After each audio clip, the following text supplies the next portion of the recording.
बिस्मिल्लाहिर्रहमानिर्रहीम। अस्सलाम वालेकुम रहमतुल्लाहि व बरकातुहू। लास्ट क्लास में हमने बा की जो रिपीटेड फॉर्म्स हैं दीवानी जली कैलीग्राफी के अंदर के बाद जब 2-3 दफ़ा या 4 दफ़ा या 5 दफ़ा एक साथ आ जाए तो उसको हम किस तरीके से लिखते हैं। तो आज हम बात करेंगे जीम की। तो जीम जब मिड शेप भी आ जाए और साथ फिर रिपीटेड शेप्स हों जीम की, जिस तरह एग्ज़ाम्पल देता हूँ मैं। पहले सबसे सादी एग्ज़ाम्पल दूंगा। सादी एग्ज़ाम्पल मीन के बा के साथ या नून के साथ जीम जॉइंट हो, ठीक है। जैसा ये मैंने जीम जॉइंट किया और फिर इसके साथ आगे बा या ता आ जाए।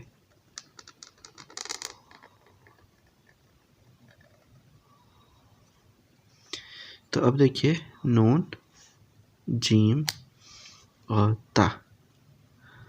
अब अगेन ये मुकम्मल तौर पर ये 45 डिग्री पर आएगा, ये बात याद रखनी है। अब देखिए अगर ये जो जीम की शेप है ये हमारे पास एक है, अगर यहाँ जीम की शेप दरमियान में 2 दफ़ा आ जाए तो इसको किस तरह राइट करेंगे। ये एक अहम बात है कि 2 शेप्स इकट्ठी जीम की आ जाए किसी वर्ड में तो किस तरह लिखी जाएंगी।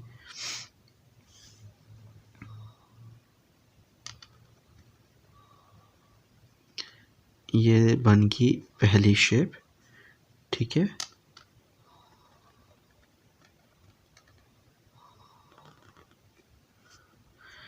ये बन गई दूसरी शेप।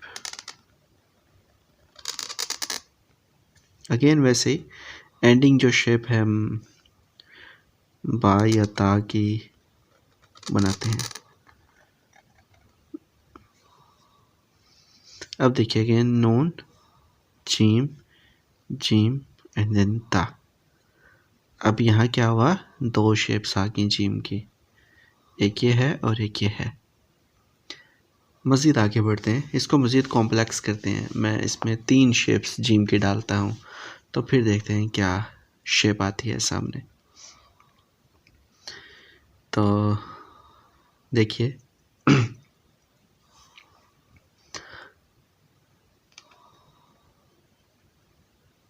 ये पहली शेप,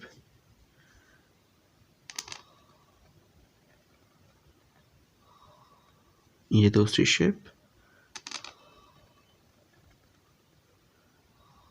ये तीसरी शेप।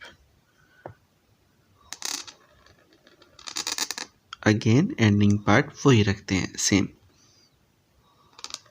ये बा या ता या नून कुछ भी, तो नून जीम जीम जीम और फिर ता।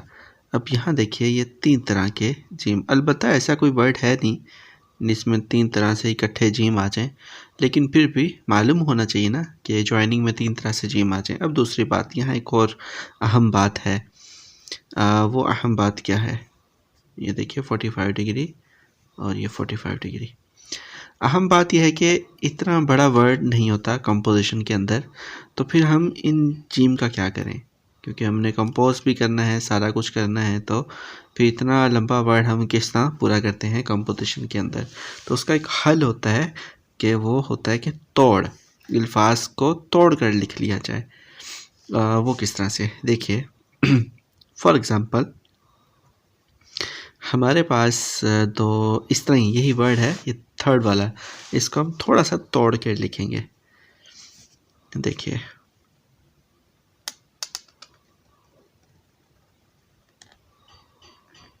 ये सारी बातें कंपोजिशन की हैं और ये अगर आप सबको समझ आ जाए तो बहुत आसान हो जाएगा।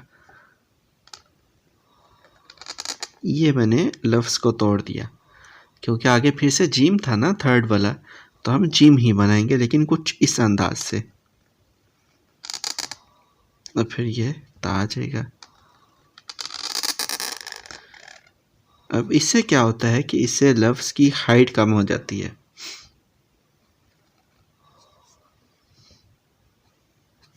नून जीम जीम जीम और ता।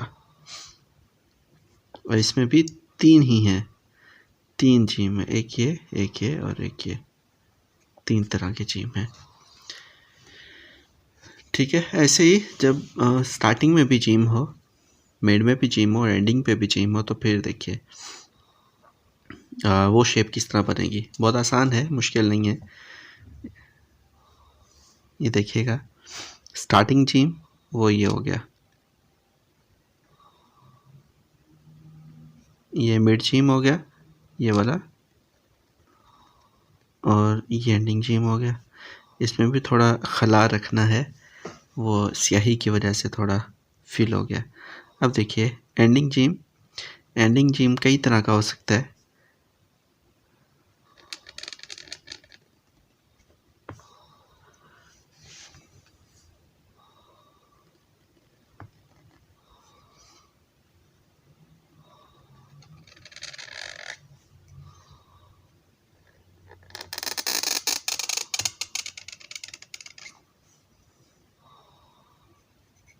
गोलाई वाली शेप देखिए, 1 2 3 4 और 5, 5 नकात आने चाहिए इस ओवल शेप के अंदर।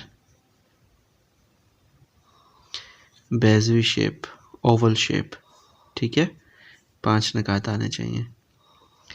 तो अब देखिए स्टार्टिंग जीम था ना, तो स्टार्टिंग जीम की शेप ही बनाते हैं ये इस तरह से। तो पहला जीम, दूसरा जीम और थर्ड वाला जीम यहाँ लगा लें, यहाँ लगा लें, जहाँ भी लगा लें। तो 3 तरह के कंसेक्यूटिव जीम इस तरह से लिखे जाते हैं।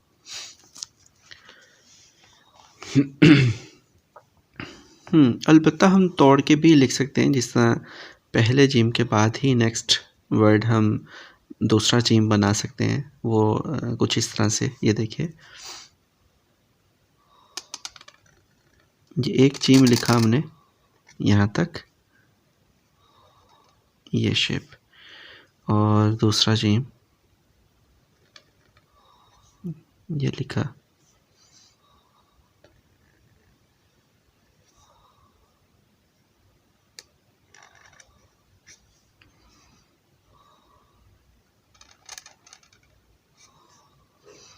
तो इस तरह से भी हम अल्फाज में तोड़ लाकर जीम की शेप बना सकते हैं। तो आज के लेक्चर में हमने मुख्तलिफ इश्काल देखी जीम की। जब जीम 2-3 दफ़ा एक ही लाइन के अंदर आ जाए तो उनको किस तरीके से बनाना होता है। तो ये वो तरीका होता है। उम्मीद है कि आप लोगों को आज के लेसन से इंशाल्लाह फ़ायदा हुआ होगा। नेक्स्ट क्लास में हम मज़ीद इसको डिटेल से समझेंगे। मज़ीद किसी और वर्ड की जो मिड शेप्स हैं उनके बारे में बात करेंगे। अस्सलाम वालेकुम रहमतुल्लाहि व बरकातुहू। अल्लाह हाफ़िज़।